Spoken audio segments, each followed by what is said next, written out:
Hi, everyone. This is part two, the Tamburglar in Wisconsin interview. This is all post plea. This is after Christopher Watts has been sentenced.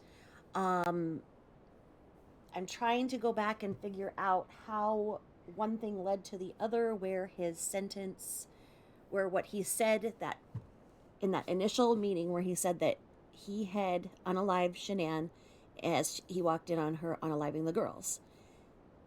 Then there was nothing until the plea, which he waived his right to a trial. He waived his right to everything, right? And he was sentenced to, I thought it was 5 life sentences, but this one says different in this right here that we're talking about, this document here with Tamburglar. And from there, he was in the Weld County Jail, and then he was transferred to Dodge County Correctional Facility in Wisconsin for security concerns, um, which I think that's a problem within and itself, because he was in a jail before where you've got a lot of temporary people coming and going, and then he was put into a prison in Wisconsin. If he was in a prison in Colorado,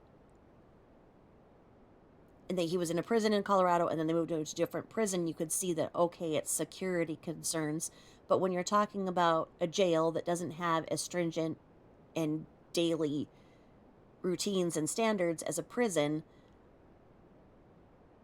I just find it odd that they moved him to Wisconsin for security concerns. That's for the state to keep their inmate safe. In the Weld County Jail, it was for the Weld County to keep their inmate safe. Um, to be moved so far away from, you could say, his family, but his family, lives in North Carolina, arguably. Shanann had friends in Colorado, but that's about it. Um, so I mean, that's a question within and of itself. So anyway, he's at this point, and he's been institutionalized for 6 months, and he has this story where, however it is, Tamburglar and Coder go out to Wisconsin and ask him these questions. They said that they were out there to ask him about the affairs that people said they had with him, the Trent Bolts and the Amanda whatever. My problem is that there were never going to be charges pressed on either of those people, obviously, because they didn't do anything. They had access to him in Colorado if it was a big enough concern. He was not hard to find. He was sitting there in a jail cell every day.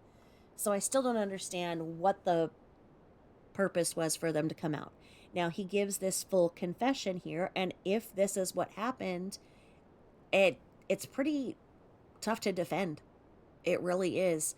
Um, I don't believe it, just because there's holes in the story that we know from the way that we have seen Shanann talk about how things went on in their home. And he does not sound consistent. He does say a lot of things about his state of mind, and that he had rage, and that anybody in his way that day wasn't going to survive. So I don't know. I sometimes I don't even think that you can believe Chris Watts about what Chris Watts says about himself. Anyway, this is part two. I ended on page 13 of the last, so this is page 14. Now let's see here. So I'm going to backtrack just a little bit in case anything didn't. Okay, so he says, after the murders, the Yankees blanket was still in his truck and he threw it away. He stopped by a construction dumpster in his neighborhood and threw away his clothes and the Yankees blanket on his way home from work on Monday. He keeps extra boots and clothes in his work truck, which he changed into after the murders. He felt like taking Celeste and Bella's lives was caused by an anger with Shanann that he took out on everyone in front of him that morning. That may be true. He had never been angry before, and this was like the epitome of being angry. He had rage and lost his mind. That that is probably very true. And that's where his state of mind would be something that should have really been investigated, explored as a defense or not. There was no defense. And everybody deserves their day in court. Everybody deserves a defense attorney. That's our judicial system.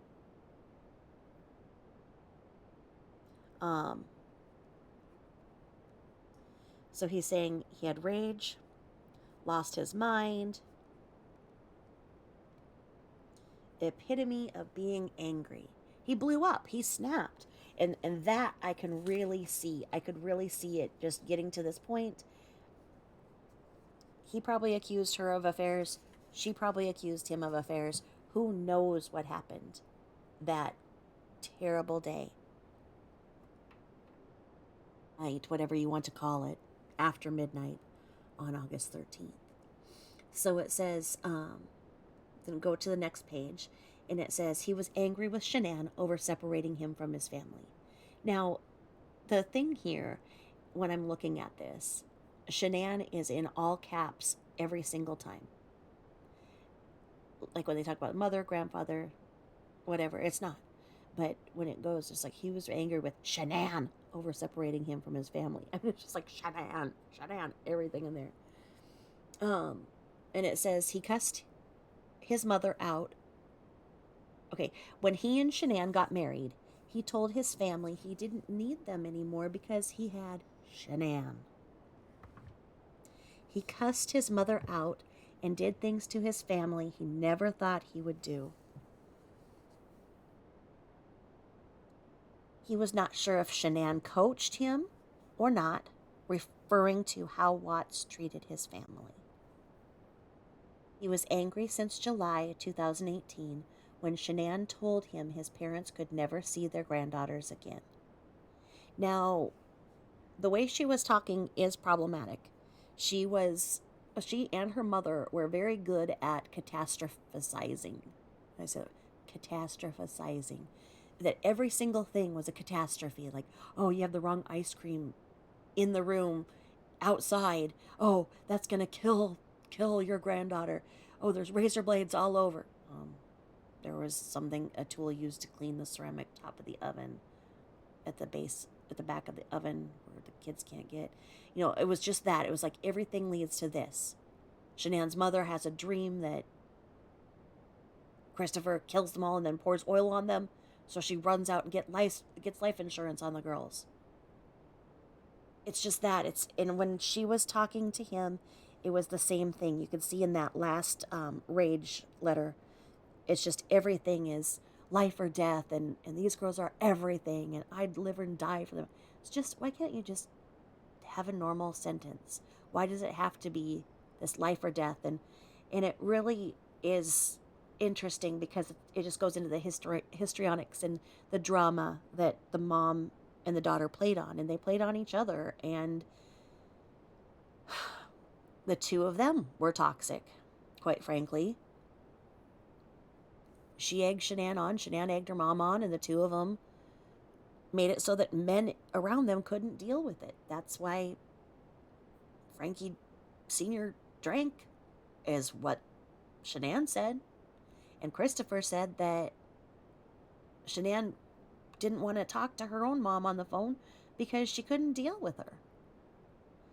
There was one time at band camp, and you guys were thinking that.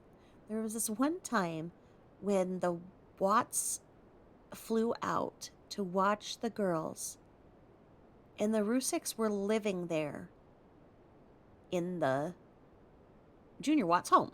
Okay? So, in Colorado, the Rusicks were living there. And Shanann flies his parents out to watch the girls, and then tells Cindy Watts, don't let my mom hold Cece. I don't trust her holding Cece. I don't want her holding the baby. Like, what? And then it turns into something else. You can just never tell what's going on, but everything is just so drastic and goes from one way to another. It's not like just getting through the day and being present in the moment. It's just everything always has to be to the extremes. And he says he was angry since July 2018 when Shanann told him his parents could never see their granddaughters again. That I think was pivotal because she put in there that she will remove them from their lives. She will make sure of that. She will not deal with this. She will remove them from their lives. And it was something really cryptic given what happened. Because she said she'll make sure she will remove them. And so he had that fight kind of brewing in him. And he says, I don't know if that had something to do with it, that something inside me just triggered it. And then it's just like all that pent up from the wedding and everything, it's like a long fuse that finally just went to its end. Now this speaks to the narrative of when Shanann's mother sent that bizarre thing to the investigators. It's in the discovery talking about the shenanigans that happened at the wedding and then there. So it's like you can see in that Shanann and her mother would sit there and list off all these things from day one to current in any fight that ever happened. That they couldn't let bygones be bygones and move and appreciate the kids and live in the moment and plan and be happy and just laugh, live, laugh, love. They couldn't just do that. It had to be, the wedding invitations and this and this. Like, what does that have to do with anything now? And then it says, his mother and Shanann never got along after he proposed in 2012. So after he proposed, Shanann, that's not true, because we know that there was a time when Cindy and Shanann got along very well. And it says his mother and Shanann never agreed on anything. His mother possibly thought Shanann wasn't good enough. A mom never thinks somebody's good enough for their sons. It's just a thing. It's the way that it is. It says his mother always thought Shanann was hiding something from her past from him. Well, she was. His mother and sister didn't like Shanann and felt like Shanann took him away from them and then moved out to Colorado. She did. His grandmother was the only one who came to his wedding. That's because they basically disinvited the family and called them all these things and accused them of all these things. That's why Mama was the only one who came out. It says he danced with his grandmother and his friend's mother during the groom's dance at his wedding. He would have never thought his marriage and relationship to Shanann was bad if he hadn't met Kessinger. These things I just really wonder about, because this sentence here has legs of its own, because I saw that on something else and somebody said, he even said if Kessinger wouldn't have came around, this wouldn't have happened. And it's like, oh, how do you say no when you know that he said it, but you know the breadth of everything else that has happened? And people will grab onto these one or two things, which shows that they've seen the whole thing, but they take it how they want to see. And I just don't, I don't know. I mean, this interview here is damning. It is so damning. Everything that is said here was an answer to all of the questions that were raised after he was sentenced. It's almost like this was everything that the investigators hoped he would say. And then it says he looks outside every day and wonders what he could have been doing with his kids. He says, right now I'd have a 5-year-old, a 3-year-old, and more than likely a 1-month-old and a beautiful wife, and right now it's just me. And then with regard to finding out Shanann was pregnant with Nico, Shanann was pregnant with Nico within 2 weeks of trying. Okay, that doesn't even make sense. Within 2 weeks of trying. He was surprised and scared when he found out that Shanann was pregnant. Okay, we know why there was so little tries, because she was out in NOLA wearing that leopard dress. Watch that DNA hearsay from Neek's Peaks, it'll tell you. And then watch my video where it says why she was lying about her birth date. About how far she was along. And then it says he may not have looked excited about the pregnancy because he may have felt guilty about talking to Kessinger at work. When it was just talking and she was there and it was in May, if nothing really started, I don't really think that, but I don't know. And it says there was never any incidents of domestic violence between he and Shanann during their relationships. We know that that's not true because she bragged about beating him up all the way to the porch and locking him outside once when he misbehaved. And then in the last few texts, when she was telling her friends that she kicked his ass all the way down to the basement. And if Tamburglar is going around now as an expert in domestic violence, I would hope that she has realized that there's more to domestic violence than physical assault.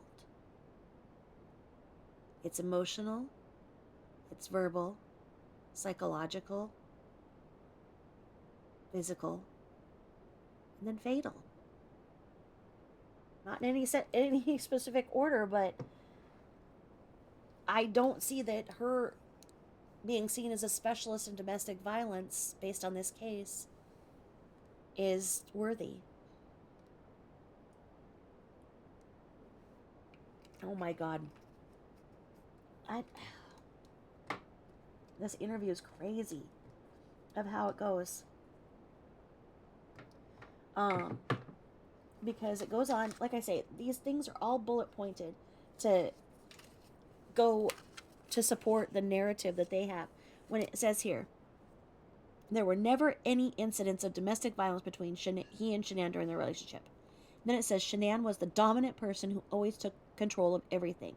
And then it says he always just went with the flow and always wanted to be in the back row. And then it says he never felt belittled by Shanann. Baloney.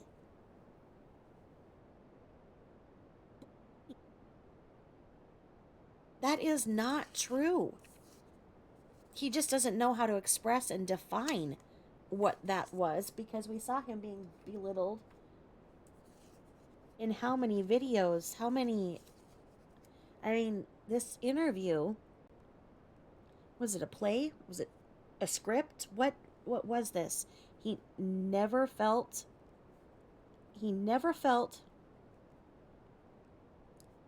belittled by Shanann.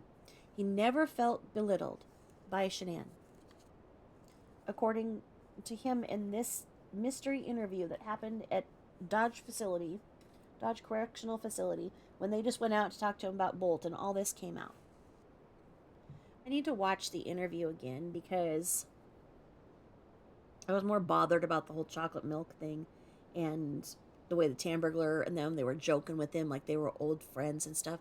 Just completely unprofessional for the respect of the girls, and Shanann for that matter, to be acting like, oh, you're just old friends and buddies and stuff. It's like, no, something terrible happened.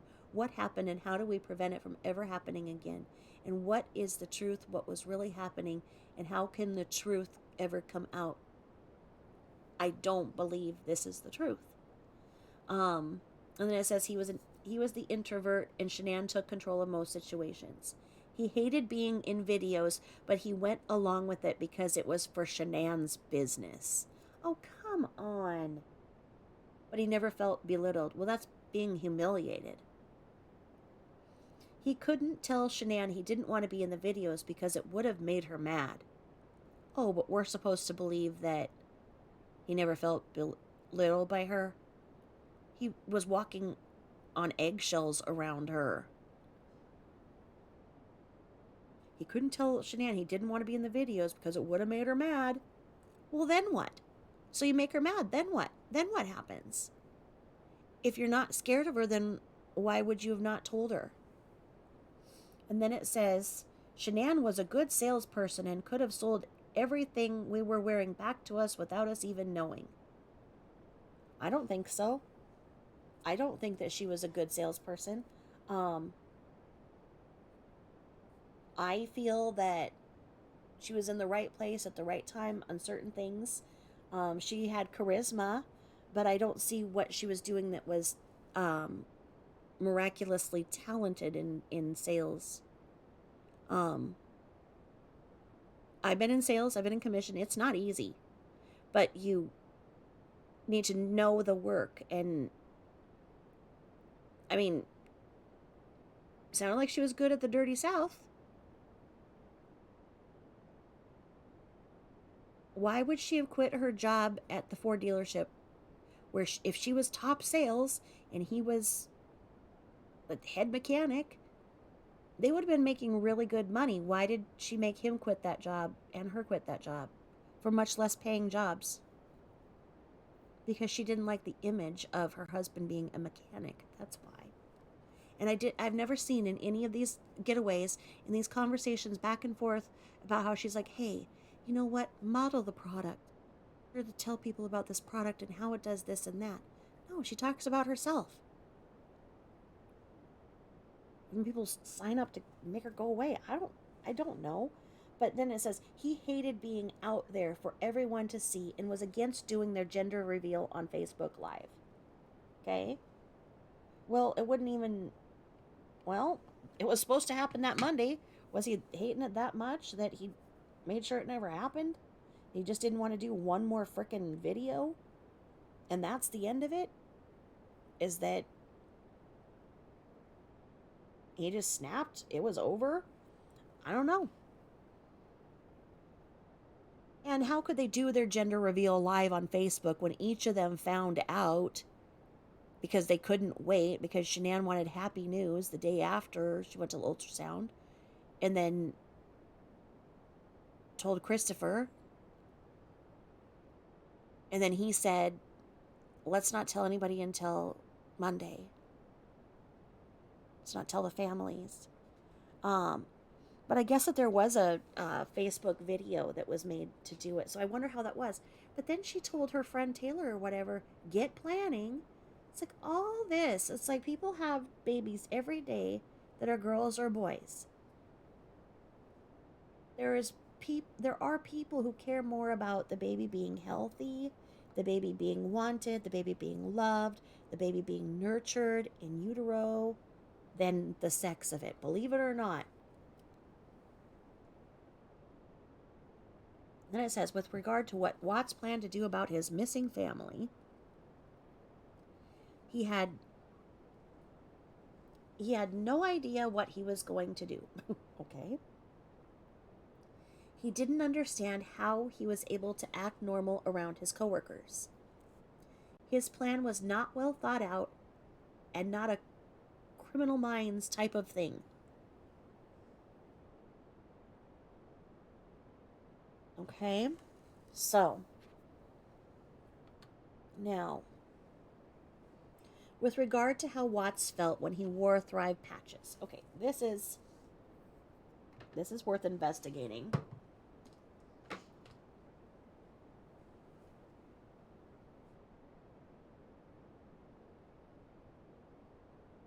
When he put on the Duo Burn patches, his Apple Watch would show he was exercising all day because of his increased heart rate. Okay?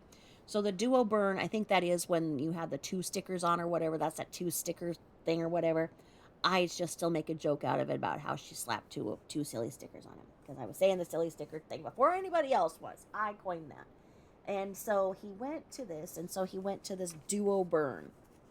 So with Duo Burn, it showed, his Apple Watch showed, I'm going to write this down.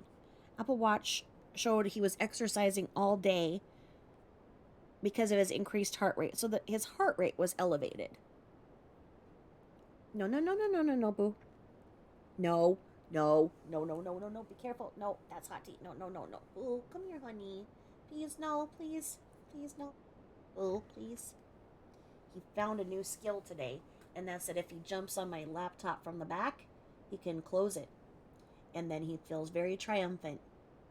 And I took a picture of him doing that on the community post so you guys can see what he had just done. He came up behind it when I was doing a couple things, wrapping up, and he came up and he just jumped on it and boom, slammed it down and then sat on it. So I couldn't do anymore. What are you doing, sweetie? What are you doing, sweetie? Come here. Come here. Come here. Come on, boo boo. Not that way. Come here. Come here, boo boo. Please don't do this. Please, come here. Come here, boo. Boo, not that way. Okay? Boo, I don't want to be a burn victim. Leave my tea alone. Boo, come here. Come here. Sorry for this interruption, folks. Come here, boo boo. Come here. Come here. Come here. Sit down here. Come here. Come here. Boo boo, please. You're just gonna look at mom? Please don't. I don't want to have skin grafts at my old age. Please don't. Okay, boo boo, can you please not do anything weird? Please? We'll try. So it says,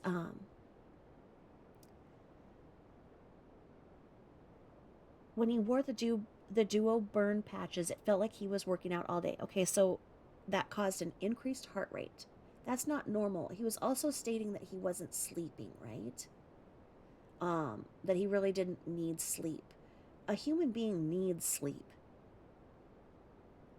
Messenger told him he would sometimes. Oh, here we go. Like I say, I never read ahead, so sometimes it's just right there. Kessinger told him he would sometimes fall asleep on her couch in the middle of a conversation, and then he'd wake up and finish what he was saying. And Watts indicated it may have been related to insomnia. He felt different on the duo burn patches than when he wore any other Thrive patch. The duo burn patches made him feel like he could go longer and longer each day. He only slept approximately 3 hours each night. See, if you had a good attorney, you could argue that you were sleepwalking basically, because 3 hours a day of sleep,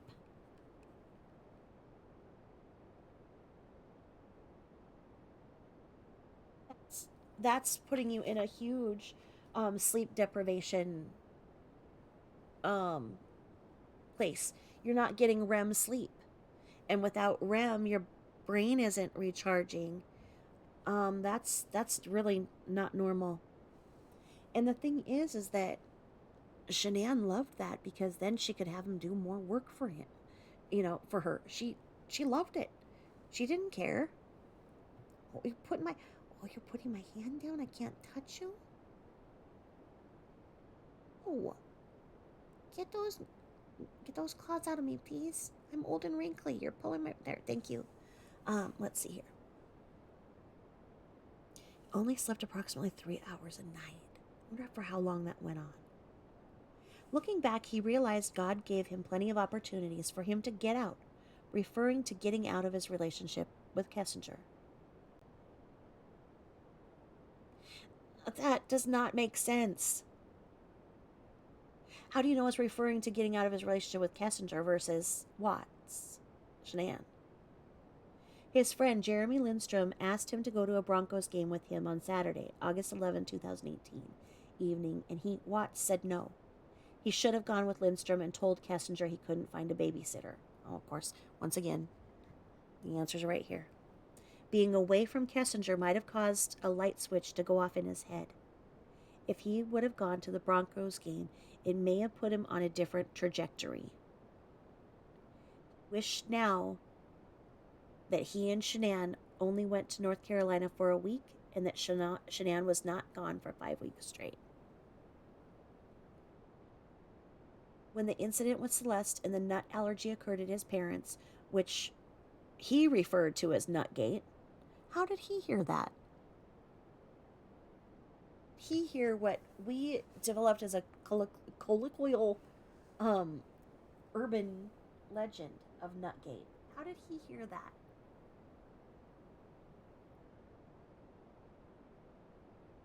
I'm really gonna have to watch the interview again with him saying these things because I've got to see what he looks like when he's saying these things.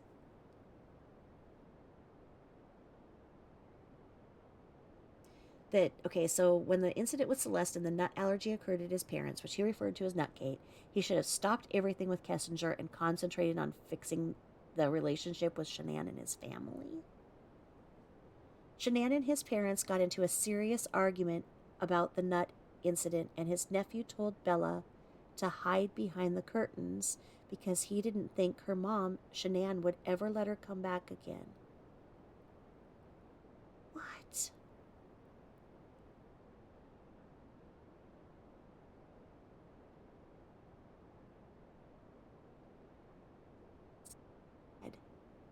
That the little nephew was so happy that he got to see his cousin, and then he's telling her to hide because he thinks she'll never be able to come back. Well, and she never did. And that's probably really hard on those littles. All of this drama that, you know, Shanann was doing, and, Christopher was, he should have said something a lot sooner because the adults in these kids' lives were just not being responsible like they should be.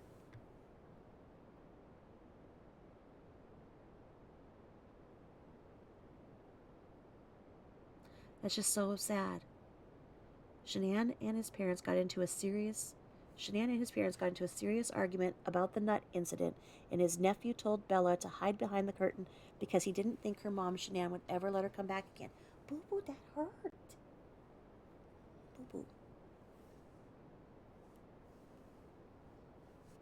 Where did you go? Where did you go? You scratched me, you little turd.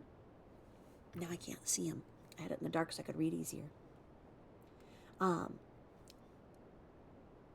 Celeste celebrated her birthday in North Carolina a few days after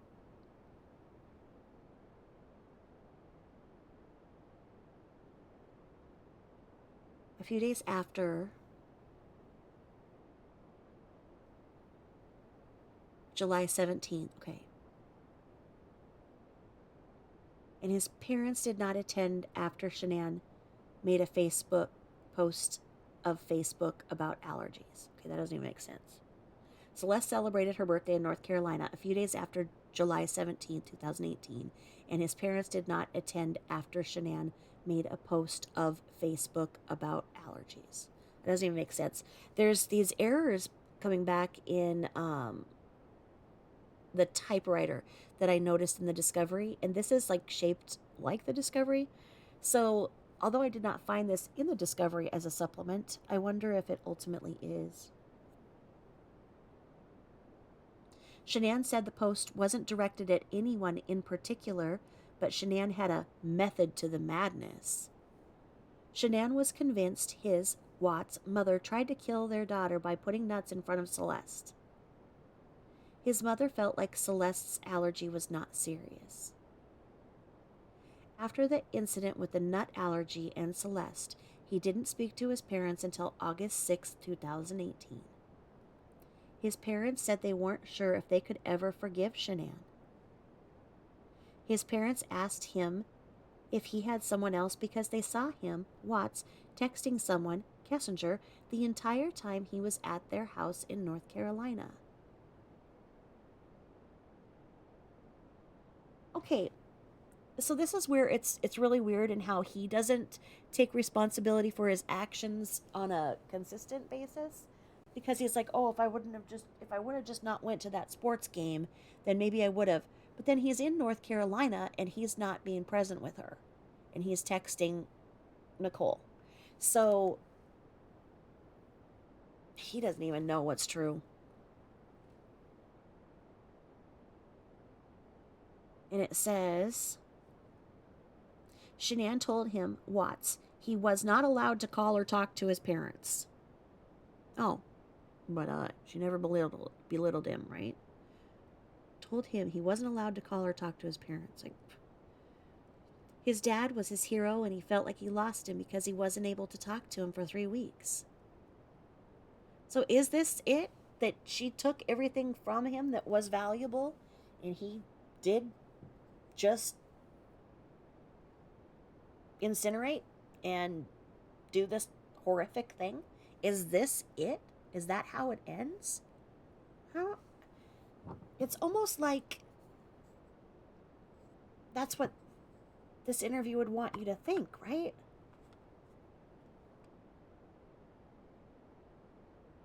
With regard to what Watts and Kessinger talked about regarding their future together, Kessinger told him she would help him find an affordable apartment around Brighton or Fort Lupton. Kessinger did not want him to move in with her. It would have been too soon to move in with Kessinger because they'd only dated for about a month. Kessinger's apartment was her shield or her safe place and was the reason she never liked people come over. Again, it's going back to these typewriter errors and grammatical errors that are very odd. Because it says, I'm going to do this one more time. Kessinger's apartment was her shield or her safe place and was the reason she never liked people to come over. Must be liked, but not liked. Kessinger let him come over because her dog liked him and she felt like he belonged there. Okay.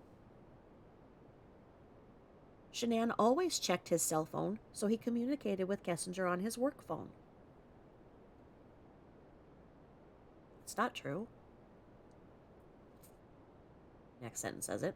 He used a secret calculator app on his personal cell phone to store his and Kessinger's pictures.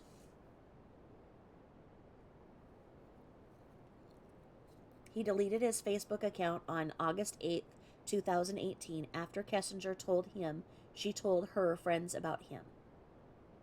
He was afraid Kessinger's friends would try to look him up on Facebook and see his wife was pregnant. Yeah, he was hiding the fact she was pregnant from her because that's quite relevant.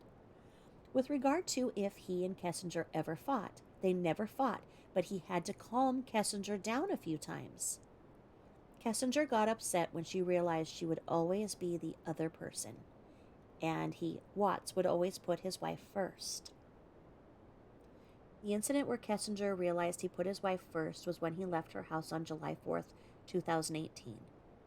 He told Kessinger just because he had to leave didn't mean she needed to take a step back. Kessinger told him she thought it was better they didn't see each other for the rest of the day, July 4th, 2018. Kessinger ended up asking him to come over after she returned from a ball game and he went to her home. Kessinger set up a couple of dates on her eHarmony app and the men never showed up. She probably showed the bikini pic and then showed her face. You're like, ooh. I mean, I don't know what it is about her face. It's just not... I mean, not exciting? I don't know. I think it's that her eyes are not expressive. If that makes sense. Like, if you look at just her eyes, there's really nothing to them. So you don't really see, like when she does that creepy giggle about the sand, it was like, it was a creepy giggle, it really was. You just don't see that giggle coming out of her because you don't see her as being boisterous or fun-loving. Very different person. But it would take a very different person to be a female geologist too,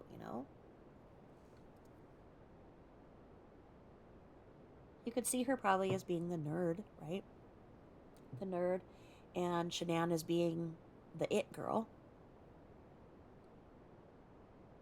I think, if you think about it the way that they kind of seem, if they were in high school together, if they were both in 10th grade, wouldn't you kind of imagine that NK would be just cracking the books, full of acne, studying, very quiet, and Shanann would be just there, wearing a mini skirt with all of her friends around, laughing and not studying. It's kind of the way I would think. Just on different ends of the spectrum. They're opposites, definitely. Which would have been a good balance for the girls to have such opposite mother and stepmother. And then um, he didn't know Kessinger was dating other people until a few weeks later. Kessinger thought he was different because he would fix things around her apartment for her, which no one had done for her in the past. Kessinger's friend Jim was her best friend for a long time and worked in the oil field. Oh, Jim. Jim. So, but what oil field did he work in? That's interesting. I didn't know that Jim worked in an oil field. It says in the oil field, but not for Anadarko. She's just into oil workers.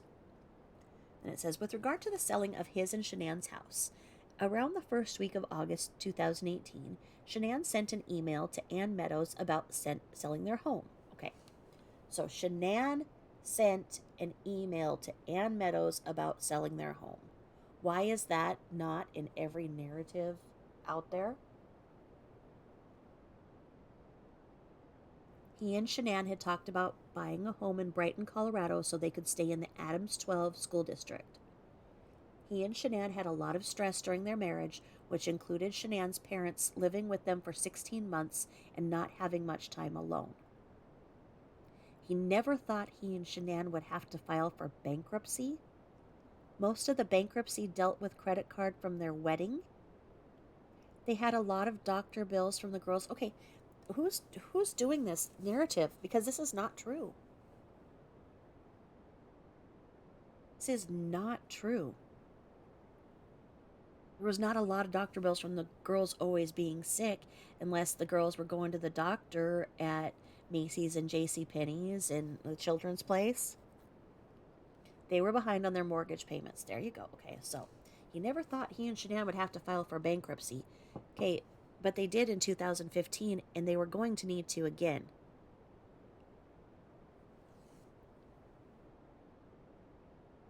And then this is funny to list this as a stressor, that he and Shanann had a lot of stress during their marriage, which included Shanann's parents living with them for 16 months and not having much time alone. Okay, that is a huge thing because it seems like she always wanted somebody there. Like, so she never really had to be alone with Christopher. Um,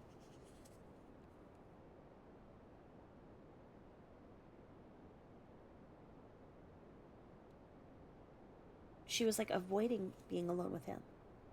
When you're alone with somebody, and that's maybe the thing, is that when he was alone with Kessinger, he could really talk and be listened to and cared about and um, appreciated and do things he wanted to do, like he said he always wanted to do. So in that little 6-week thing where the queen was out of the palace, he got to live and do things that he had always wanted to do and had the best time of his life. The girls got to go and have the best time in their life. They looked great. She looked miserable because she wasn't in control of everything.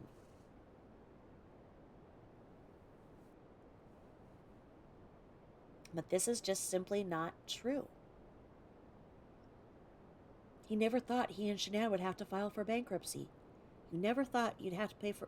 Okay, you did it in 2015, certified that you both went to debt counseling, certified that you both knew where each payment, including HOA payments, needed to be, certified that you took these classes, proven by a notary public.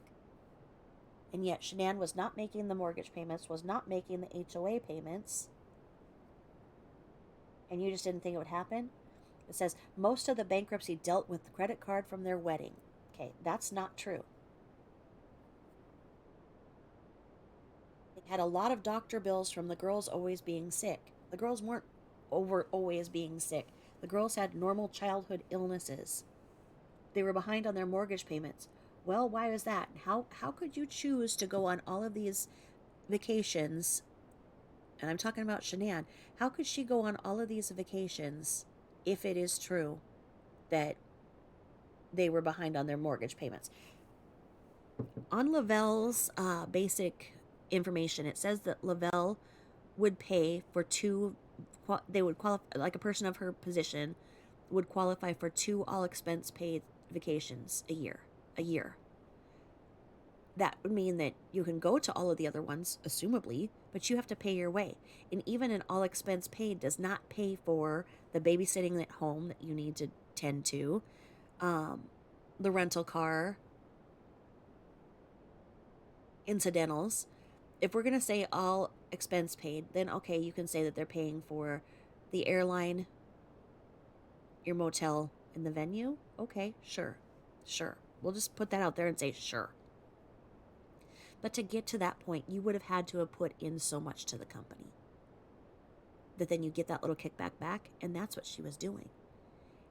And she was making herself rank each month by paying the difference, which is why she was her best customer and had $25,000 plus of the product down in the basement. How much would $25,000 go for mortgage payments when their mortgage payments were what like $3,000? It all adds up. Instead, what she was doing was paying to get out of town. And sure, she took him along on some of them too. But there is no way that all of those were paid for. Not even that most of them were paid for. When she went to North Carolina, she went to 2 private Lavelle getaways in that 6-week period. She was going to them at least once a month. Take that money, and that's where the mortgage payments went. So he's saying he didn't think they'd ever have to file for bankruptcy. They did in 2015, and they needed to again. The 2015 bankruptcy made it very clear they didn't have any money to spare. So then why did they put their kids in daycare that was, $500 a week? If their parents were there for 16 months?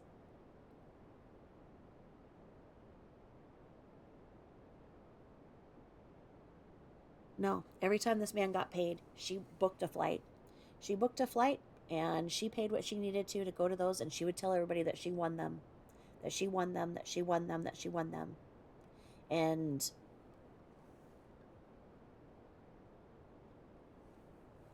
there's just no way. If she was honestly making as much as him, they would have had no problems making the mortgage payment. So when it says here, the bankruptcy, he's referring to the 2015, which was already over, because then this was in 2018 that the unthinkable happened. So 3 more years of incessant spending to the fact that the mortgage isn't getting paid. And Shanann needed that house sold. When she went out to North Carolina, it was my theory that she went out there because the baby was not that Chris's, it was the other Chris's. She went to North Carolina with the girls and never intended on coming back to Colorado. She probably knew that the sheriff was going to come and take back that house, and it would be foreclosed upon, and Christopher Watts would be calling, and she'd be with the other Christopher, and it'd be like, goodbye, what did you want? Yeah, It is my theory that the other Chris said, no way, I've got a wife and 2 kids. No, I'm not going to leave her. So she had narcissistic injury, and from that, no one would survive.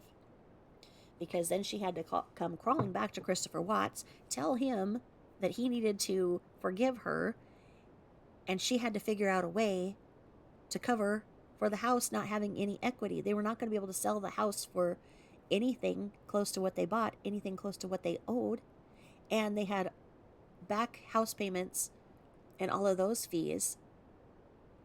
It's unlikely that they would have been able to have gotten a mortgage for another house. She knew this. He didn't.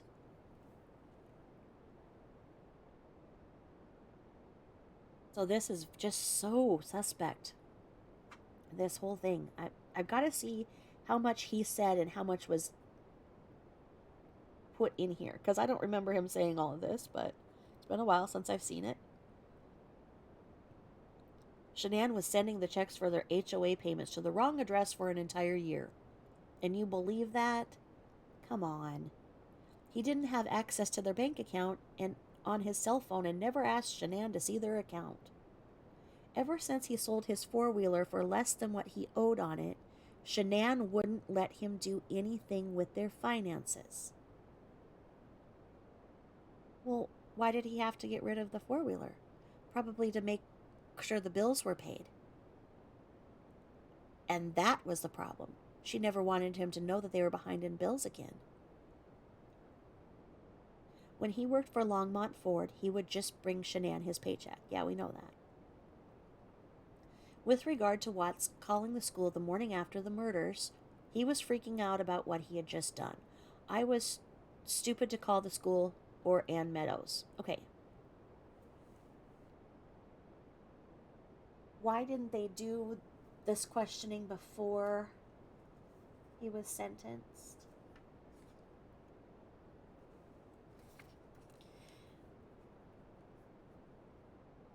I would love to see the email that Shanann sent to Ann Meadows that says here the first week of August.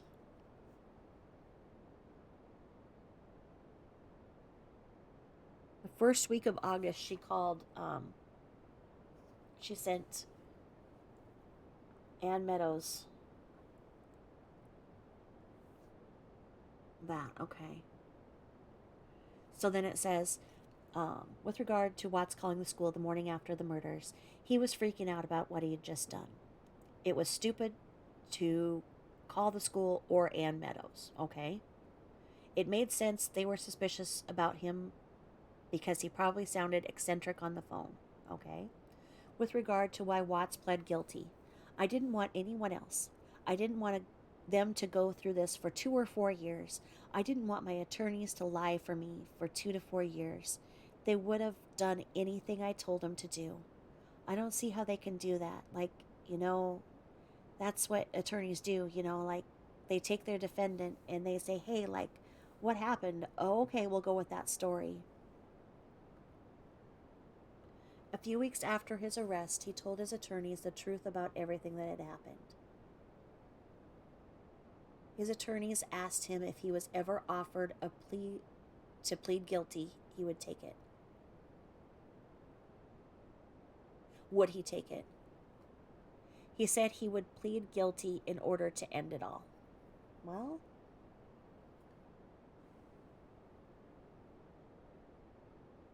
his attorneys asked him about 100 times if he was sure he wanted to take the plea deal.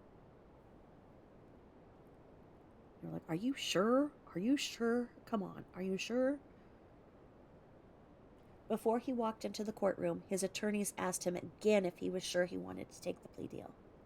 His attorneys never told him that he had to take the plea deal and that they had a lot of creative motions to file and they were ready to fight.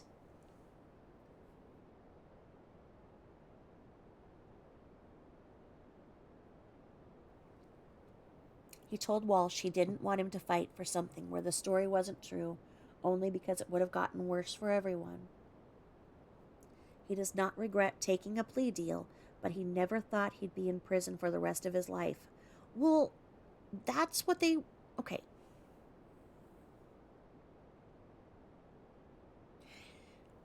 You can't have one of these sentences follow the other, because it's saying here that the attorneys said they kept asking if they wanted him to take the plea deal. And then he says he doesn't regret taking it, but he never thought he'd be in prison for the rest of his life. Well, one doesn't make sense with the other because obviously they'd be saying, Chris, this means you're never going to see the light of day. If you take this, you are signing up and saying, sure, I'm not arguing. I will be in prison for the rest of my natural life. That I have no possibility of parole. That I will be in prison for the rest of my life. How can you then go and say, he doesn't regret taking that, but he never thought he'd be in prison the rest of his life? Unless this dude is just stupid as... I mean, or did he just have all the fight taken out of him?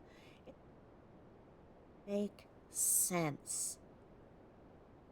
I just want to put a big question mark all over the whole Watts thing and just say a question mark is the best way to sum this all up. I mean, he told them that he had this great IQ, but sometimes I don't know. I mean, he seems mentally compromised in some circumstances. It's almost like she knew that and made fun of him not being the brightest light on the Christmas tree and kicked him and kicked him and kicked him until he's this down because he doesn't want anybody to fight for him. He doesn't want anybody to do anything. He doesn't want to do this. He doesn't. Come on. That's what they're paid to do. He didn't want for everybody to have to relive the case every day. Well, so many of us do because we're scared to death of it happening to ourselves or our sons. Because if this could happen to him, it could happen to any one of us.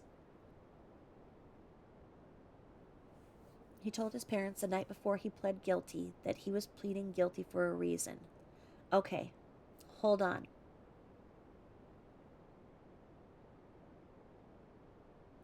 Because Cindy said that she didn't talk to him until after the plea. So let's see here. It says he told his parents the night before he pled guilty that he was pleading guilty for a reason. I thought Cindy Watts said that she did not talk to him until the day of it, like after the plea was, she saw him in court. Okay, you know what? This doesn't make sense. Because he said that he was surprised to see his mother in that, or his parents in that courtroom because they had just returned.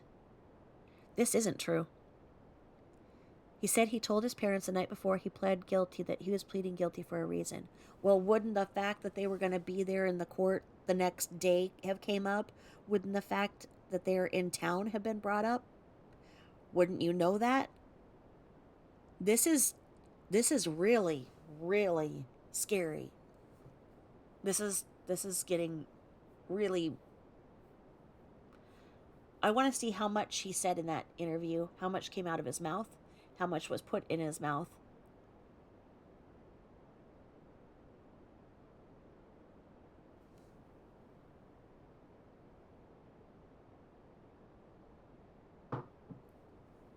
Okay. His parents. Okay. His parents. He told his parents the night before he pled guilty that he was pleading guilty for a reason. Okay, I think that's not true. It says his parents had received correspondence from people all over the world who told them the Thrive patch wasn't FDA approved and can alter someone's mind. His parents still believe he was railroaded and felt pressured to plead guilty. I do too. He does not feel he was pressured because his defense team asked him plenty of times. Okay, I saw from the logs how few times his defense team interacted with him, had any meetings with them. Those are all well documented, and it was not what it should have been for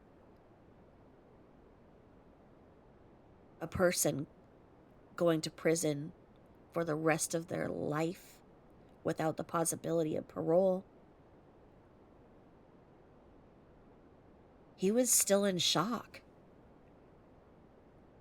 His parents talked to him about using the defense of CPTSD, complex post-traumatic stress disorder, which, great point. And it says for being in an emotionally abusive relationship. He could relate to some of the information, but it doesn't make up for what happened. When he talks to his parents on the phone, they believe there is a chance he would get out of prison. Okay, this is something I like this, because it says his parents talked to him about using the defense of CPTSD, complex post-traumatic stress disorder, for being in an emotionally abusive relationship. He could relate to some of the information, but it doesn't make up for what happened. When he talks to his parents on the phone, they believe there's a chance he would get out of prison. He could get out of prison. Okay, So this means that there has been somebody who's at least talked to the Watts, which is reassuring, that said, hey, why don't we go with this, with the complex post traumatic stress disorder and list off everything. Christopher Watts would have had um, the ability to have gotten all of his bank statements and the house, the mortgage payments. He would have been able to then see what was all hidden from him. Financial abuse is also a component of abuse. Then he could have seen that she was lying to him about all of the ways in which the money was being spent, how far behind they were. But none of that was done. He doesn't even know the truth. On his parents' bad days, they tell him that he should fight it. His mother loses it a lot on the phone. His dad always tells his mother not to talk about it with him on the phone because Watts will go back to his cell and think about it all night. He plans on telling his parents the truth about what happened when they visit him in April or May. Oh, nice, assholes, because you guys did this and you went on this visit in February and then showed it to the world.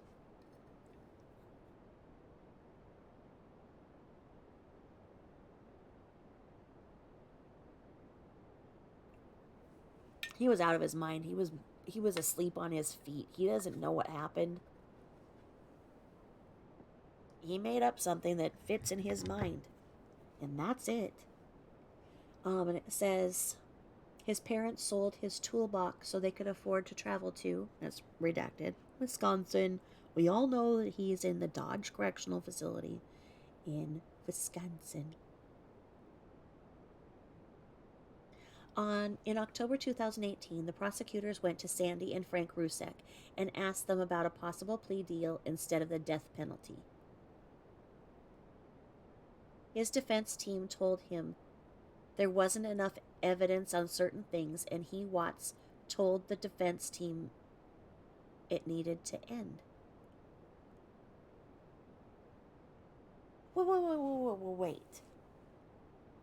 The way they made this sound was that the Ruseks went and said, please, we don't want anything. We don't want the death penalty. We do not want one more loss of life in this horrible tragedy.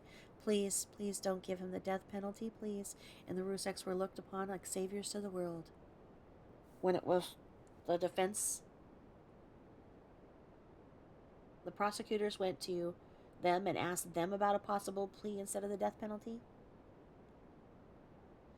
Now, it says his defense team told him there wasn't enough evidence on certain things, and Watts, told the defense team it needed to end. So, in other words, his defense team told him there wasn't enough evidence on certain things. That means the defense team was saying, they don't have shit. There is reasonable doubt all over here. Chris, this needs to be fought. You have grounds here. And he said, I just want it to end. Well, why? Because he can't stand confrontation. That his biggest fear was the gender reveal on live.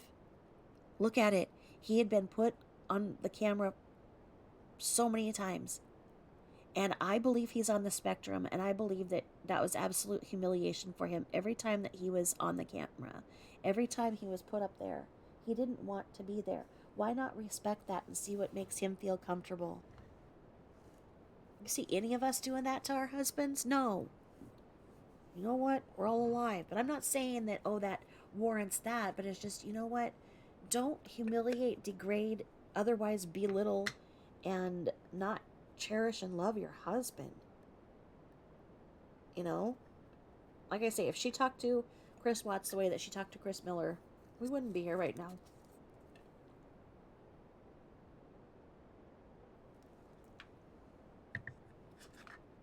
He felt like his attorneys were fair and were similar to guidance counselors. He felt like Watts was in charge of his own decisions regarding his case. His attorneys told him he needed to show more emotion in court. So he did not look like a cold person. This goes to he can't properly emote. I really feel he's got Asperger. I know Asperger's is not the term that is politically correct now. It's, I don't know. I apologize. My half brother was diagnosed with Asperger's, so I know that term from the 80s. I know it's something else now, but Christopher Watts very much reminds me of how the problems my brother had emoting.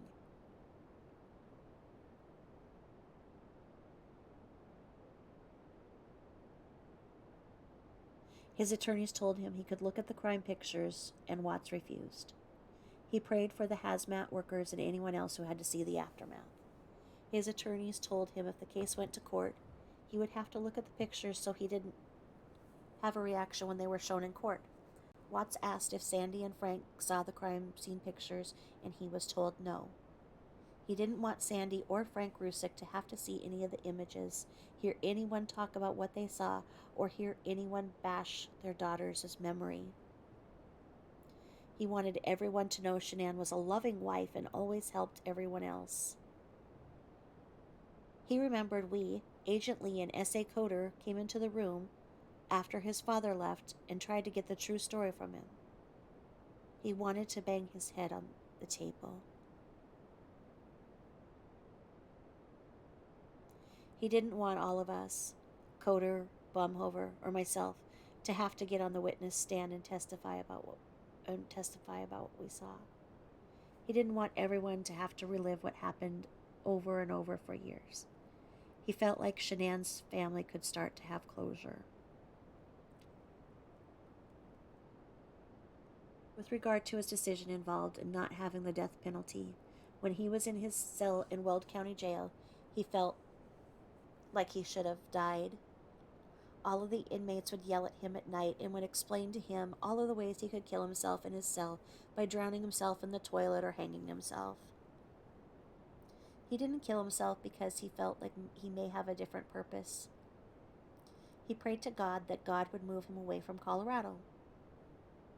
He heard there was a hit on him in Colorado. He felt like he would last a week in Colorado DOC before someone would kill him. He felt like God moved him to, redacted, for a reason. Are we supposed to not know that he's in Wisconsin? With regard to if Watts thought about trying to use the defense about Shanann killing the girls at trial, he never thought about Shanann killing the girls until it was mentioned to him during the interrogation. After it was mentioned that Shanann may have killed the girls, he just went with it. He knew his dad was out in the lobby, and his parents would probably believe Shanann was involved because they never liked Shanann. I never thought about that story, and that's what my attorneys were going with. 2 weeks after his arrest, he told his attorneys the truth about what happened, and they were quiet and wrote it down. His attorneys told him they wouldn't judge him and appreciated his honesty. From my experience, lawyers don't want to know and they don't ask. They look at the situation, see what you're charged with, and see where the prosecution is going. Prosecution will throw over, like, dodgeball or whatever, and it's the defense attorney's job to pound that ball back over and whack them with it. It's not the defense attorney's job to create a story. It's the prosecution's job to create the narrative and the story.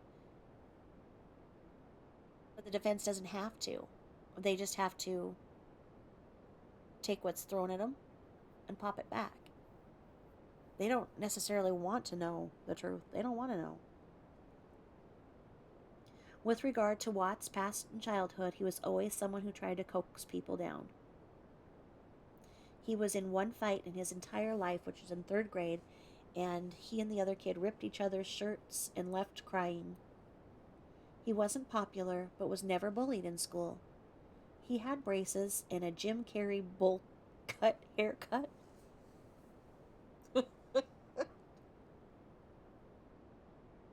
A Jim Carrey bowl cut haircut? Does that mean like when Jim Carrey was like on In Living Color? Or the movie? I don't know what. Oh my gosh. He never talked to many people at school, even though people knew who he was. He never had a girlfriend in high school and always flew under the radar. He didn't have low self esteem, but also didn't want to be part of a group or a clique. He had a couple of friends and appreciated his close knit relationships. His sister was always the popular one and was outgoing.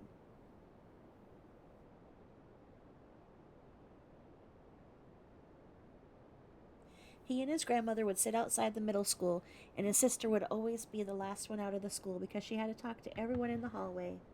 He was the opposite of his sister. He didn't want to be popular and just wanted to be a regular guy. He could not recall anything he would have had pent up from childhood with regard to how if his father's addiction affected him. His father became addicted to a white powdery substance, possibly cocaine, after he left home. His father's addiction didn't hurt him as much as he thought it would. When he talked to his father about his addiction, his father immediately changed the subject. Father was coping with the fact that he, Watts, never came back home. His mother initially believed his father was having an affair because he couldn't missing money. He, Watts, has never used drugs and tried to talk to his father about why he was using drugs. So sad. He told his father he was throwing his life away. His father lost a lot of weight and his nose bled all the time.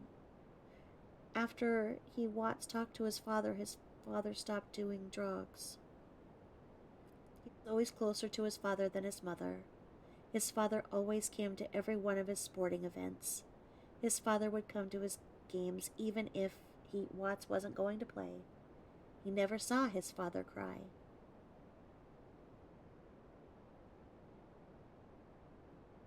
Hold on.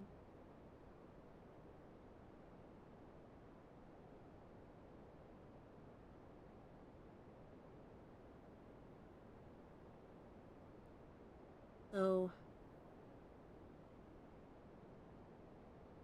his father kind of bottled up emotions, it sounds like. And it says his mother was a loving mother and gave him affection.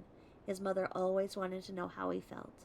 If there was something wrong, he would never have told anyone and dealt with it himself. I don't know if growing up that way kept me that way.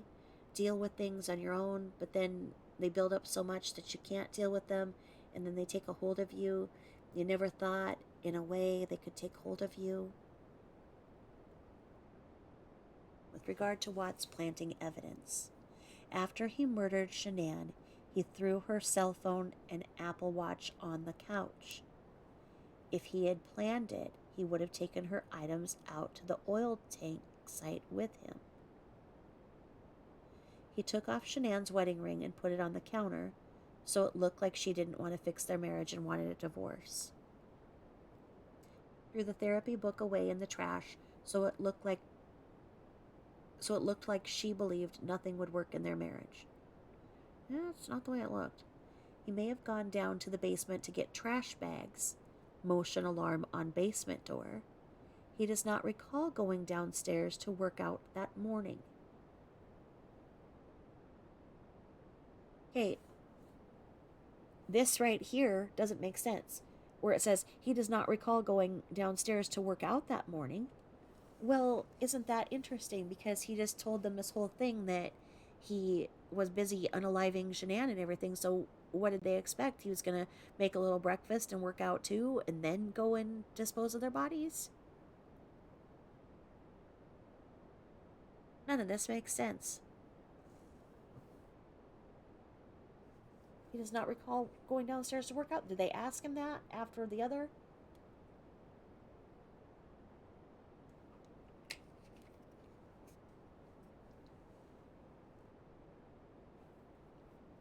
With regard to what he did after he went into the house the afternoon of Monday, August 13th, 2018, Watts was in the house for approximately 1 minute before he went to the front door and opened it for law enforcement. He went in through the garage door and opened the front door. He ran upstairs and pretended to look around for Shanann and the girls. Atkinson's son found Shanann's cell phone.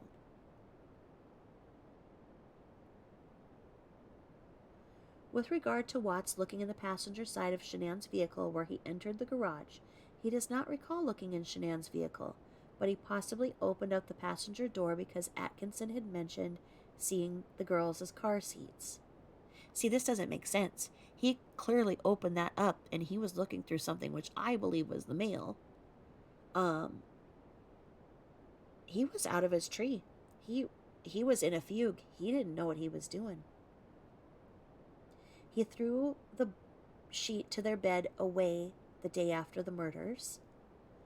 When you strangle someone, sometimes they evacuate their bowels, and that occurred with Shanann was the reason he threw away the sheet. Okay, if that happened,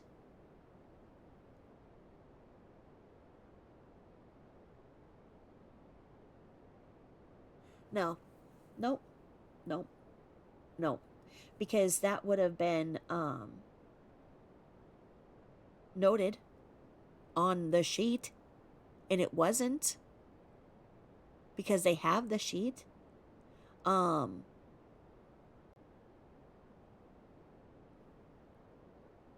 When somebody's strangled, they can lose bladder and bowel function, okay? From people who I know who have survived strangling and have went to that point of losing control of their bladder, it's the bladder. The fact that Shanann was so constipated that she had not been able to, and she was telling her friends about this, she had not been able to make a poo in over 2 weeks. It's not that that's gonna make it happen. I mean, if she was that backed up, but it would have been in the sheets, and that would have been, something more where they would have been like, okay, this means that, like, okay, why is there,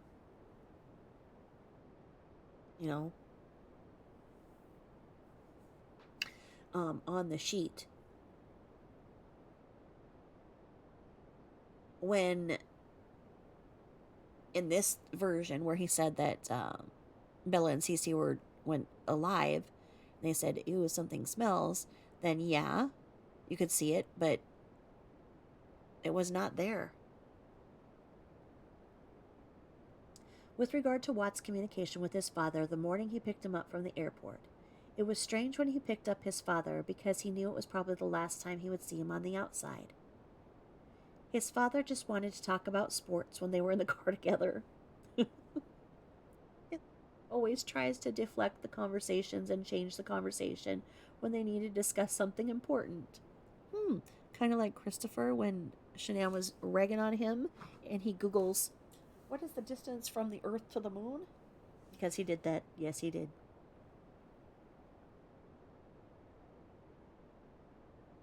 His father asked him, Watts, if he knew where Shanann and the girls were. Maybe he kind of figured out something maybe had happened and he just wanted to talk to me as a son.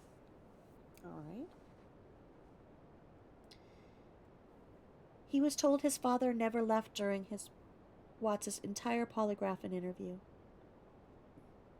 If his father knew what actually happened, his father would have told him to admit what he had done. His mother was always the more aggressive one in his parents' marriage, and his and Shanann's marriage seemed to mirror Shanann's mom and dad's relationship. Shanann similar to her mother, and Watts, was like Shanann's father. Well, that says a lot, because Frank had to deal with his wife by drinking, and because Christopher Watts doesn't drink, he apparently imploded. Shanann's mother always told her she would marry someone like her father. So did... Because I think that, like I've said this, I think that Frank, the dad, I think that him on his own is a nice person. But he's commanded by the mother, who makes everybody behave like puppets. And so, and they always say that you marry your father. I don't see that, but I guess in ways and personalities and whatnot, it happens. But I don't know. And it says Shanann's father always liked him because he helped fix Shanann's car even when they were dating. Watts, has always been the one to help people, not hurt them. Watts, never tried to change Shanann.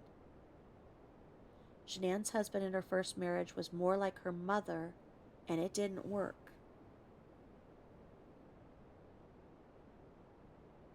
With regard to if Watts knew walking in the police department the morning of the polygraph that he would confess to what happened. He knew there was a reason he was brought back into the police department the following day. He said the polygraph was horrible. Well, he could have refused the polygraph. The polygraph is not admissible in court. I don't know if his defense attorneys told him that, since they forgot to say that he'd be in prison for the rest of his life if he pled too. They could have said, hey, look, we can get that polygraph thrown out. We can probably get your confession thrown out because the word lawyer was mentioned not less than 6 times. But anyway, he was asked questions for 3 to 4 hours before the polygraph. And it's like you just break down somebody's brain to mush, to jello. I know you guys have a job and you have a plan and you executed it. Yeah, you broke him down. It's exactly what you did. Asked about what he did on Saturday night, and he had to talk about the Rockies game. It was going to be a thorough interview. Walking in there that day, just walking into that room, I knew I wasn't walking out. With regard to Watts' media interviews, he never wanted to speak with the media. He felt the media was going to continue to knock on his door until he answered.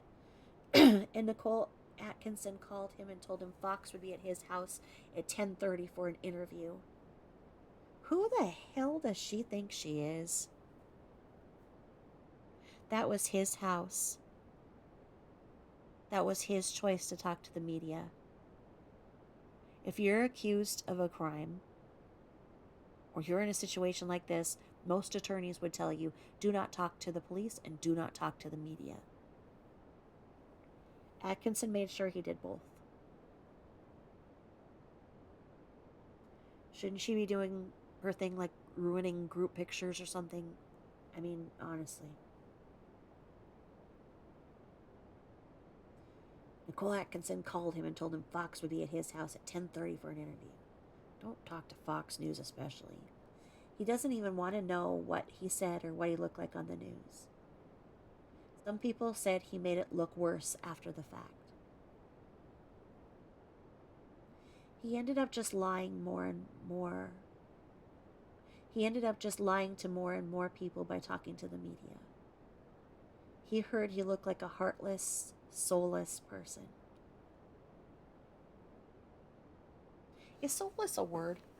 I think it's a heartless person with no soul, but I don't think soulless is a word. With regard to if Watts spoke to Kessinger after the murders, he spoke to Kessinger on Monday, August 13, 2018. He and Kessinger texted and then spoke on the phone. Kessinger said she believed Shanann took off with his daughters. On Tuesday, August 14, 2018, Kessinger kept asking him weird questions through text message to try and determine if it was really him. Kessinger asked him what his dog's name and what yoga studio he went to. What yoga studio he went to? What? Is Christopher Watts doing the downward dog? Huh? It was possible Kessinger believed Shanann had his cell phone and she was making sure. Kessinger told him it was the last time he would ever hear from her, and she was going to stay with her friend Jim. And Jim is in capitals, as is Kessinger. Well, now we got Mark capitalized too. Kessinger told him not to contact her until this is done. Kessinger told him to delete everything on his cell phone. Those can be very damning for people who are looking into her being complicit. If they saw that, and it just saying that, do not contact me until this is done, That would be pretty suspect, I would think.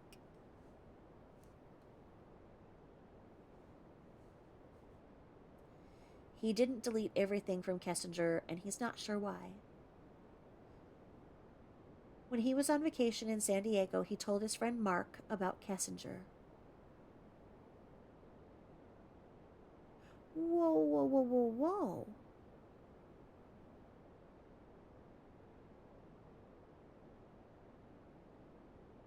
When he was on vacation in San Diego, he told his friend Mark about Kessinger?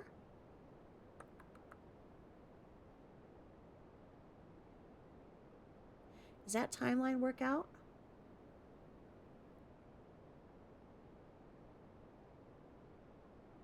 Because that was July.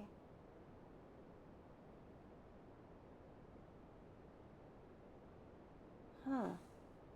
That's interesting. That's interesting that he told Mark.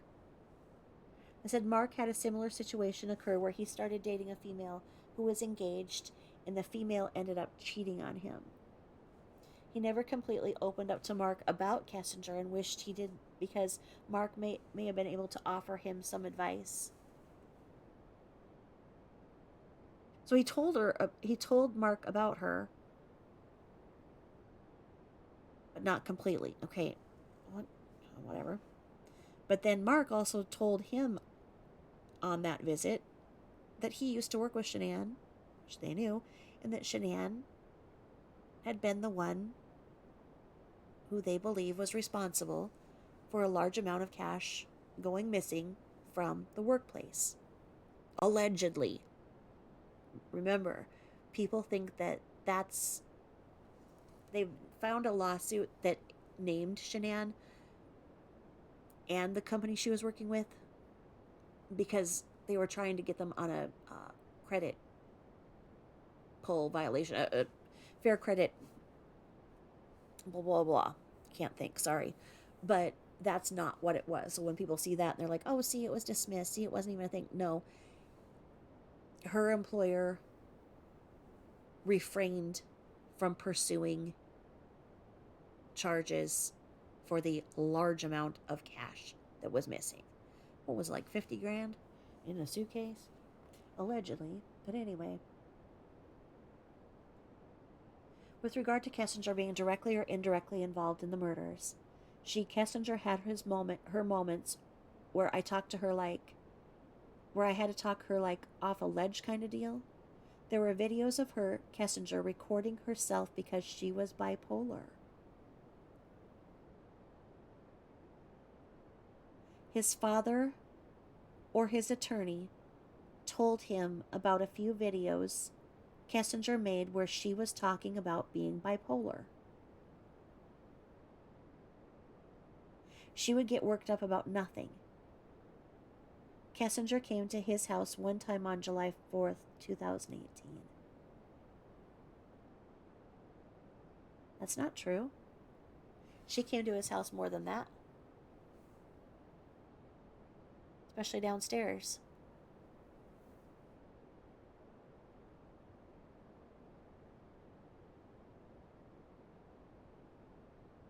But this doesn't make any sense. Where it says there were videos of Kessinger recording herself because she was bipolar. His father or his attorney told him about a few videos Kessinger made where she was talking about being bipolar. So what? Ronnie Watt, Papa Ronnie told him this? Or his attorney, he couldn't remember? Maybe that's what it is. Maybe that's what it is in her eyes. Her eyes are dark.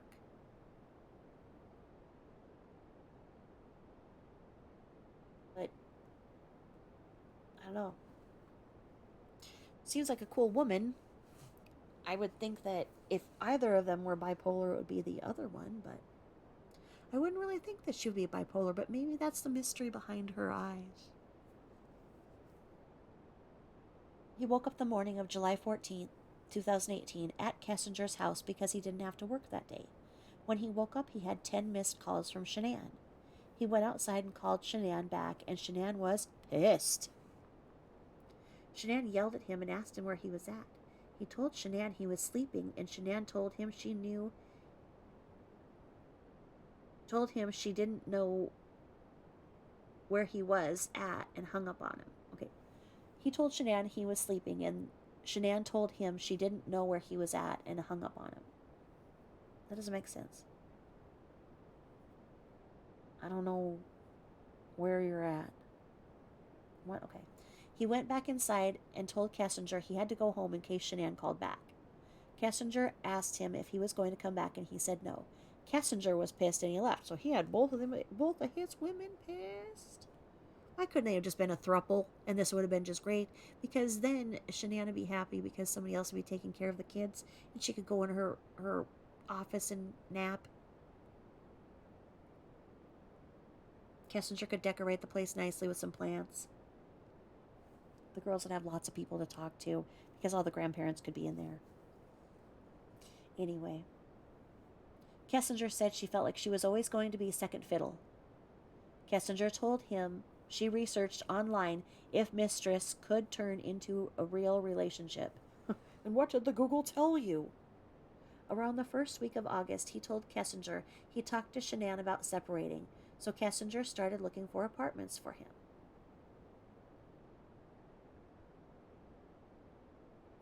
That's crazy.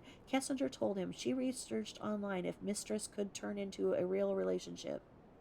That's like those things that you have, like those, they were like the figure 8 ball and had the floating answers. I don't know if you guys had those, as teenagers or whatever. You'd ask it a question and shake it up and it would come up. So it'd be like, same as what our Google was. That was our Google. That was our early Google. It'd be the same as Google being like, can mistress turn into real relationship? And you'd shake the 8 ball and it'd float up. No, dream on. Kessinger never asked him to get rid of his family.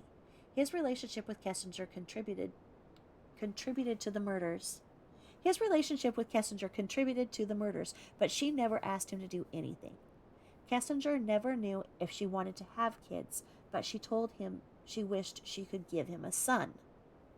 Kessinger never knew Shanann was pregnant. It was possible Kessinger saw Shanann was pregnant from Facebook, but Kessinger never mentioned it to him if she saw it. With regard to the possibility he named his son Nico after Kessinger, Shanann picked the name for their son. He wanted to spell his son's name Nico, Neko, but Shanann said no. Nico is an Italian name that Shanann always liked, Nico. He did not get to pick any of his children's names, but he told Shanann he liked them. What?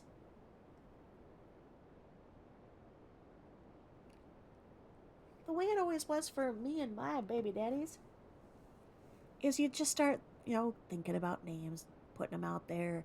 Maybe grab one of those name books, so you get a little closer when you couldn't really narrow something down or with a good middle name, and it'd be like you just lift them off and one or the other. No. Ooh, I like that. Ooh, yeah, maybe possibility. Ooh, yeah, but it's both. It's not like she picks out the names. Then he says, I like them. Like I say, isn't it interesting that this whole interview seems to answer every question that anybody could have once everything was all sealed, signed, sealed, and delivered, and he's already locked in jail for the rest of his life without the possibility of parole until he decides to get back up on his feet, stand up like a man, and fight with the 35C. 35C is open to him. It is open because he has capital murder. The 3-year is for non-capital offenses. 35C says that at any time that there is new information that was not known prior, you may have a trial. Since he never had a trial, he could certainly get one and certainly get these financials and show what she was lying to him about. He knew she was lying, the stress in their relationship, the complex stress, PTSD, etc., whatever was in those silly stickers and how he was so incredibly sleep deprived, he was basically sleepwalking. If you're taking a substance that your heart rate thinks that you're exercising all day and only allowing you to sleep for 3 hours a day, you should not be taking that substance. That's not healthy. That's not. I thought that this stuff was to make people live a healthy lifestyle. It certainly is not healthy, and maybe he would have needed to just take one of them. Maybe the duo burn. If the duo burn is making you do that, maybe you just need to have a single burn.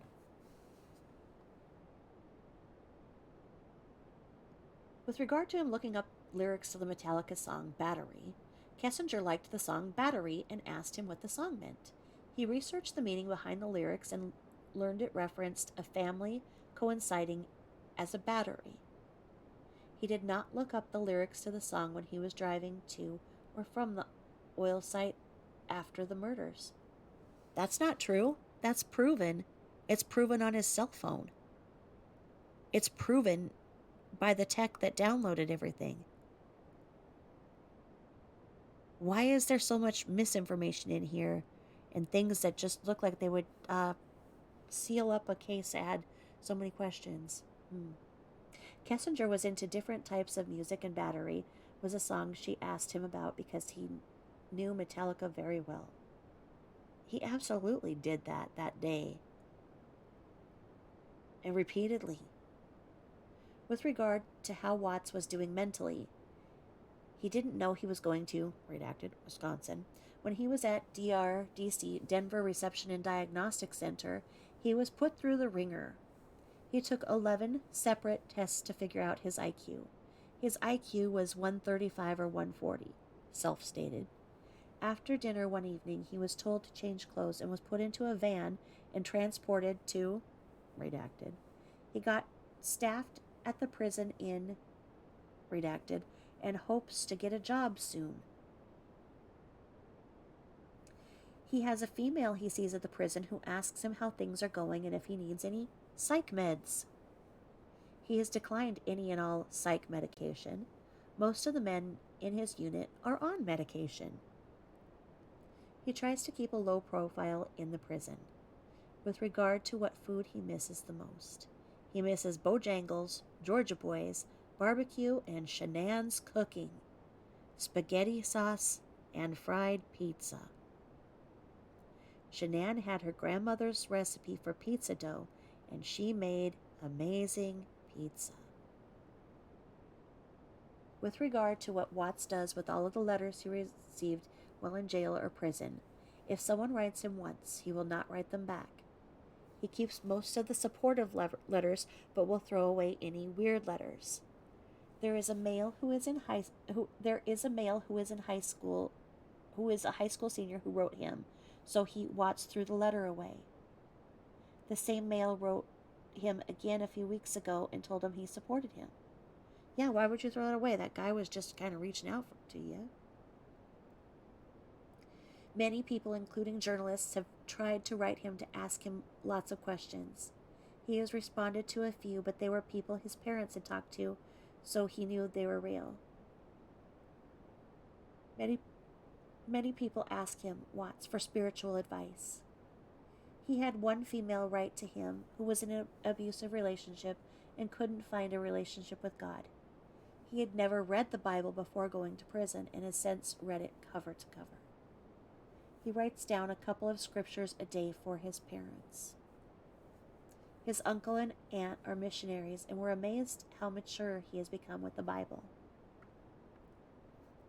His, Watts, gift is a great memory, so he tries to help people by memorizing scriptures.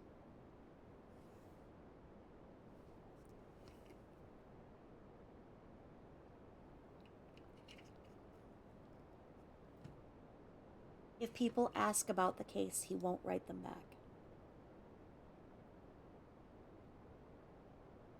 With regard to if he ever thought he'd fall in love again, no, I don't think that's going to happen. I'm not the guy that's down the street. What's his name? He got engaged over a letter, and that's pretty insane. He heard one female send him a letter while he was in Colorado, which included a picture of her in a bikini, and the press found out. He does not write back anyone associated with the media. The redacted news stations have asked to talk to him, and the prison has declined. He's never thought about writing a book. His parents have suggested he write down how he feels and how he has been dealing with everything. He's always had a crazy imagination ever since he was a little kid. He convinced his teacher in grade school that he went to Japan or China over the summer, which was not true. He wrote a whole story about it, and his teacher believed him. Bam! And that's what he did here. He created a narrative here because he wanted whatever happened to be kept quiet. He wanted to give a story so convincing people will stop asking because he doesn't want to be questioned. He doesn't want confrontation. He's never had anybody build him up. That's what this is. Crazy imagination. With regard to what Watts thinks of himself now, when he was incarcerated in Weld County, he didn't feel like himself. He wondered how any of his friends could say good things about him after what had happened. He shouldn't take to heart what people think about him because what God thinks about him is the only thing that matters now. He has asked God for forgiveness. I was hoping they could one day forgive me too. He has done some good things in his life, but he screwed up the most important thing. He hopes he can help other people with the time he has left. It's going to take a long time for the guilt to go away. People are defining him by one moment in his life. I never knew I could have a relationship with God like I do now. It's like the amazing grace with all of this, but I just wish nobody had to pay any kind of price for this. I know there's a purpose for everybody. I just hope I can find mine. With regard to what we could have said in order for him to have told us the truth during his interview with the Frederick Police Department. When he was in the interrogation room, he was nervous. He knew he did something wrong, and he knew we were going to find out. He has watched enough TV shows but never talked to a police officer in the past. He struggled with the horror of knowing what he did and trying to tell someone else about it. He didn't even want to admit to himself what he had done. He knew what he did was horrific and how much it would hurt other people. He couldn't admit to himself that he had done it, so he couldn't admit it to the police. He believed if he wasn't asked about Shanann hurting the kids, it may have came out a different way. He believed if we would have lied and told him we saw the video of the kids in the truck, he would have told us the truth. He asked to talk to his dad because he wanted to tell him he loved him and that it was probably the last time he would see him outside of his cell. He felt like the interviewers leaving the room from time to time gave him, Watts, time to stew, and it was a successful tactic. He had never seen the picture before of his two girls, which we showed him during the interrogation. He had never seen Celeste wearing the white dress in the picture. The picture of Celeste and Bella we showed him may have came from when they were in North Carolina. Showing him pictures of the girls during the interrogation definitely got in my head. He didn't show emotion when we showed him the picture because he's the type of person to hold it all in and not show emotion. Right, and where does that come from? At the end of the interview, we left the prison as Watts was required to eat lunch and be present during their count. We told Watts we may return after lunch to ask him additional questions, and he said okay. S.A. Coder also told Watts we may come back in a month and a year, even 2 years to speak with him and to keep it in the back of his mind. What kind of threat is that? We returned to the prison several hours later to speak with Watts. We told Watts we had additional questions during the events of August 13, 2018, and Watts agreed to answer additional questions which are reflected above in the timeline provided by Watts. At the end of the interview, we thanked Watts for speaking with us and asked him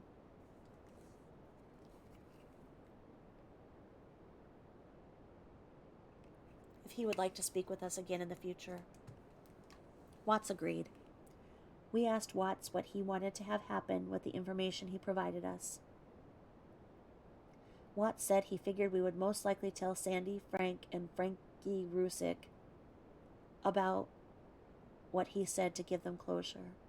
Detective Baumhover said he wasn't sure what he would tell the Rusick family, and he had no intention on telling anyone what he said outside of law enforcement. Watts said he would appreciate being able to tell his parents about what happened before they heard it anywhere else.